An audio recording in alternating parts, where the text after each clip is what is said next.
ऐसी संपत्ति प्राप्त होगी कि न पारमेष्ठ्यम न महेंद्रधिष्ण्यम न सार्वभौमम न रसाधिपत्यम न योग सिद्धिर न पुनर्भवम वा। विश्वास करो, 4 दिन भजन करते हो, ऊब जाते हो, ऐसे नहीं। लक्ष्य की प्राप्ति के लिए प्राणों की बाजी लगाई जाती है, चाहे कोई लक्ष्य हो। लौकिक लक्ष्य में क्या खिलवाड़ से कोई विजय प्राप्त करता है? प्राणों की बाजी लगाकर जब अभ्यास किया जाता है तो साधारण से साधारण और असाधारण से असाधारण सब पर विजय प्राप्त की जाती है, जब प्राणों का मोह छोड़कर अभ्यास किया जाता है। ऐसे ही भजन का अभ्यास आप मान लीजिए, जो चाहिए वो प्राप्त हो जाएगा। श्रीपाद कह रहे असुलभ मिह लोके लब्धुमिच्छस्य यत्नाद। तुम प्रयास से उतना धनी नहीं हो सकते हो जितना भगवत कृपा से हो जाओगे। प्रयास तो सब कोई कर रहा है कि मैं सर्व सुखों का भोक्ता बन जाऊं। सुरुचि ने झिड़क दिया कि अगर महाराज की सिंहासन पर बैठे हुए गोद में बैठना है तो जा नारायण का भजन कर और ये शरीर छोड़ और मेरे गर्भ से पैदा हो, तब तो सिंहासन का अधिकारी होगा, सुनीति के गर्भ से नहीं। माता सुनीति ने उसी बात को पुष्ट किया, बेटा तू विमाता को कटुवचन बोलने वाली मत मान, वो मां है, ठीक कहती है। महाराज तो मुझे दासी भी स्वीकार करना अब नहीं चाहते। तू परम कृपालु भगवान नारायण का भजन कर, हरि का, और उन्हीं से अपनी चाह की पूर्ति कर। चाह थी मुझे परम पद मिले, परम पद अटल पदवी ऐसी मिली, सप्त ऋषि उसकी परिक्रमा करते हैं। ध्रुव जी की सप्त ऋषि परिक्रमा करते हैं, ऐसी पदवी प्राप्त हुई। क्या चाहिए? अपना कितना प्रयास कर लेंगे आप? हम ये नहीं कहते कायर बन करके बैठ जाओ, आप अपने कर्तव्य का पालन करें, पर नाम जप करते हुए। जो चाहिए विश्वास कीजिए, अगर भगवान का भजन करते हुए तुम भगवत प्राप्ति नहीं कर पाते, भ्रष्ट हो जाते हो, तो श्रीमान कुलवानों के यहां तुम्हारा अगला जन्म होगा, परम पावन, जहां वैभव ही वैभव है। जिन भोगों में तुम भ्रष्ट हुए हो उस भोगों की बाहुल्यता होगी, और भक्ति के संस्कार उन भोगों से वैराग्य दिलाकर अगला जन्म भगवत प्राप्ति करा ही देगा पक्का। 2 प्रकार का जन्म होता है योग भ्रष्ट का। यदि वो भोगों में भ्रष्ट हुआ है तो भोग की बाहुल्यता और भक्ति संपन्न घरों में जन्म होगा, और यदि वो वैराग्य की चूक हो गई है तो अगला जन्म उसको सीधे ऐसे गृहस्थों के यहां होगा जो अकिंचन, वैरागी और भगवत भक्त होंगे, जहां जन्म से वैराग्य के संस्कार और फिर भगवत तत्व का बोध, भगवत प्राप्ति। घाटा तो है ही नहीं। थोड़ा भी नाम जप किया तो दुर्गति से बचाकर सदगति में लगा देगा।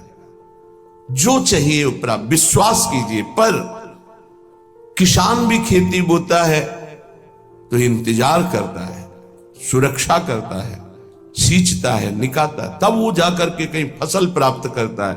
ऐसा नहीं कि दूसरे तीसरे दिन उसे फसल मिल जाती है। आज आप नाम जपना शुरू, सोचते हैं एकदम चमत्कार हो जाए, जो कहा जा रहा है एकदम संपत्ति आ जाए, एकदम सारे दुख मिट जाए। ऐसा नहीं होता, ऐसा नहीं होता। कोई कार्य एकदम ऐसे नहीं होता, उसकी भूमिका बनती है। पहले अनर्थों की निवृत्ति होती है, जिसको पाप कहते हैं। पाप प्रवृत्ति का नाश होता है, पहले पाप नाश, फिर पाप प्रवृत्ति का नाश, फिर भागवतिक भावों का उदय, फिर जो चाहोगे वो प्राप्त हो जाएगा। विपुल धन स्त्री पुत्र गे हो तमादि, उत्तम स्त्री, उत्तम पुत्र, उत्तम धन, जो चाहिए मिल जाएगा। भगवान ने कहा है आर्त, अर्थार्थी, जिज्ञासु, ज्ञानी, 4 प्रकार के भगत होते हैं। एक संकट निवृत्ति के लिए, एक धन प्राप्ति के लिए। धन भी चाहिए तो श्री हरि का भजन करो और अपने कर्तव्य का पालन करो, और जैसे तुम्हें वो रख रहे हैं वैसे राजी रहो। आगे चलकर जब इस फसल की अन्न राशि एकत्रित होगी, अर्थात तुम्हारे इस भजन का फल आएगा तो निहाल हो जाओगे, इसी जन्म में निहाल हो जाओगे। मान लीजिए, प्रार्थना है, मान लीजिए, ये मनमानी आचरण बंद करके भगवान के आश्रित होकर नाम जप कीजिए। ये तुम्हारे गंदे आचरण, गंदा भोजन, गंदे विचार, ये तुम्हारा नाश कर देंगे। जो तुम्हें लगता है अरे कुछ नहीं है, जब विपत्ति और संकट और पापों का फल आता है तब समझ में आता है कि हमने क्या गलती की है। इसलिए कर निपतित मुक्तिम कृष्ण भक्तिम, बहुत सुंदर बात है। यदि तुम्हें विपुल धन चाहिए, सुंदर स्त्री चाहिए, पुत्र चाहिए, वैभव चाहिए, उत्तम घर चाहिए, सच्ची मानिए, बार बार सच्ची इसलिए कह रहे कि आप विश्वास कर लीजिए, विश्वास कर लीजिए। बिना किसी प्रयास के अनायास ही अनंत ब्रह्मांडों का सृजन भगवान ने किया है। ये तुम्हारे लिए कुछ बड़ी बात नहीं है, तो क्यों नहीं कर देते भगवान? इसलिए नहीं कर देते कि तुम अपने अहम को पुष्ट किए हो, तो अहंकारी को अपने कर्म का भोग भोगना होता है। ये सिद्धांत है। अहंकार विमूढ़ात्मा कर्ता हमिति मन्यते, तो भोगता उसको बनना पड़ेगा। अवश्यमेव भोक्तव्यम कृतम कर्म शुभाशुभम। और अगर अहंकार भगवान के चरणों में समर्पित कर दो तो जीवन का वो प्रकाश, वो आनंद, वो वैभव कैसे तुम्हें बताएं? किस बात की कमी है? हमारा चिंतन प्रभु में नहीं जुड़ा, बस इसी बात की कमी है। अगर हमारा चिंतन जुड़ जाए तो श्रीपाद प्रबोधानंद जी कह रहे हैं, असुलभ मिह लोके, जो इस लोक में तुम्हें लुब्ध मिच्छस्य यत्नाद, यत्न करने पर भी नहीं प्राप्त हो सकता, वो विपुल धन स्त्री पुत्र गेहोत्तम आदि, उत्तम गेह, उत्तम